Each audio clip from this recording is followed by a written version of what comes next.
నడవాలి. చేసిన ప్రతి పనికి ప్రతిఫలము ఉంటుంది. పక్షాది కోపాలు చెల్లింపులుంటాయి. 8 గంటలు పని మీరు చెయ్యాలి. 80 రూపాయలు మీకు చెల్లిస్తారు.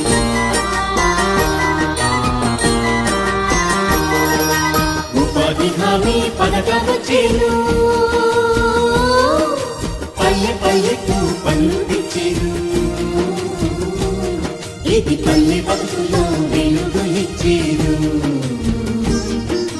ఉపాధి హామీ పథకం వచ్చేను. పల్లెవాసులందరికీ పని, ప్రతి పనికి ప్రతిఫలం. జాతీయ గ్రామీణ ఉపాధి హామీ పథకం, గ్రామీణాభివృద్ధి శాఖ, ఆంధ్రప్రదేశ్ ప్రభుత్వం.